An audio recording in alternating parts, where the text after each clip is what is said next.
2025 කාන්තා එක් දින ලෝක කුස්ලාන ක්‍රිකට් තරඟාවලියේ ශ්‍රී ලංකා කාන්තා කණ්ඩායම සහ එංගලන්ත කාන්තා කණ්ඩායම අතර ඊයේ පැවති තරඟයේ ජය එංගලන්ත කාන්තා කණ්ඩායම ලබාගත්තේ ශ්‍රී ලංකා ප්‍රේක්ෂකයන් දුකට පත් කරමින් තරඟයේ මුලින්ම පන්දුවට පහර දුන් එංගලන්ත කාන්තා කණ්ඩායම නියමිත පන්දුවර 50 මවන විට කඩුළු 9ක් දැවි ලකුණු 253ක් රැස් කළා. ඒ අනුව ලකුණු 254ක් හඹා ගිය ශ්‍රී ලංකා කාන්තා කණ්ඩායම හොඳ ආරම්භයක් ලබා ගත්තත් අවසානයේදී ඔවුන්ට ලබා ගැනීමට හැකි වුණේ සියලුම දෙනා දැවි ලකුණු 164ක් පමණයි. ඒ අනුව ශ්‍රී ලංකා කාන්තා කණ්ඩායම මෙවර ලෝක කුස්ලාන ක්‍රිකට් තරඟාවලියේ තමන් සහභාගී වූ තරඟ තුනෙන් දෙකක් පරාද වී එක් තරඟයක් වර්ෂාව නිසා අතහැර දැමූ තරඟයක් බවට පත්වීම නිසා ප්‍රසිද්ධ ලකුණු සටහනේ 7 වෙනි ස්ථානයේ රැඳී සිටිනවා. මේ අතර ඇෆ්ගනිස්තාන කණ්ඩායම සහ බංග්ලාදේශ කණ්ඩායම අතර දෙවන එක්දින තරඟය ඊයේ පැවැත්වුණා.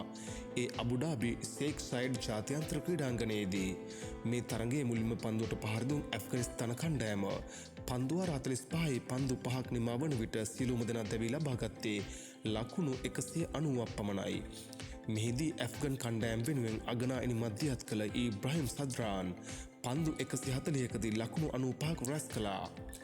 ලකුණු 191ක පහසු ඉලක්කයක් හඹා බංග්ලාදේශ කණ්ඩායමට මෙම ඉලක්කය පහසු කර ගැනීමට ඇෆ්ගන් පන්දියවන බලයනේ ඉඩ ලබා දුන්නේ නැහැ.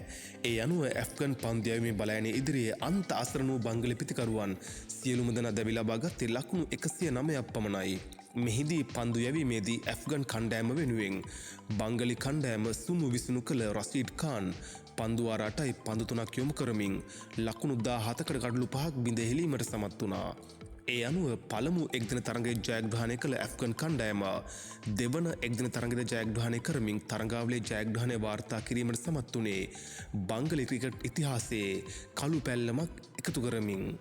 ඉතින් ඔබ දන්නවද මේ එක්දින තරඟාවලිය බංගලි කණ්ඩායම් පරාද වීමත් සමගම ඔවුන් දින 542කින් එක්දින තරඟාවලිය ජයග්‍රහණය කර නැති බවට. ඔවුන් අවසන් වරට එක්දින තරඟාවලිය ජයග්‍රහණය කර ඇත්තේ ශ්‍රී ලංකා කණ්ඩායමට එරෙහිවයි. මේ තරඟාවලිය ශ්‍රී ලංකා ප්‍රේක්ෂකයන්ට ගොඩාක් මතක ඇති. මොකද බංගලි කණ්ඩායම මෙම තරඟාවලිය ජයග්‍රහණය කර පසු එම ජය සැමරුමේදී බංගලි කණ්ඩායම හිටපු පිතිකරු මුෂ්ෆිකර් රහීම් ශ්‍රී ලංකා කණ්ඩායමට නෝන්ඩි කරමින් ටයිම් අවුට් යන නාඩගම නැටීම නිසා. ඉතින් ඉන් අනතුරුව ඔවුන් එක්දින තරඟාවලිය 9ක් ක්‍රීඩා කර ඇති නමුත් ඉන් එක් තරඟාවලියක්වත් ඔවුන්ට ජයග්‍රහණය කිරීමට හැකි වෙලා නැහැ. ඉතින් මේ හේතුව නිසා බංගලි කණ්ඩායම ජාත්‍යන්තර එක්දින ශ්‍රේණිගත කිරීමෙහි 10 වන ස්ථානයට වැටී ඇති බවටත් වාර්තා වෙනවා. මේ වගේ ක්‍රිකට් ගැන හැමදේම බලා ගන්න ක්‍රිකට් වන් අපිව සබ්ස්ක්‍රයිබ් කරලා එකතු වෙන්න. මේ වීඩියෝ එක හොඳයි නම් ලයික් කරලා යාළුවන්ටත් බලන්න ෂෙයා කරන්න.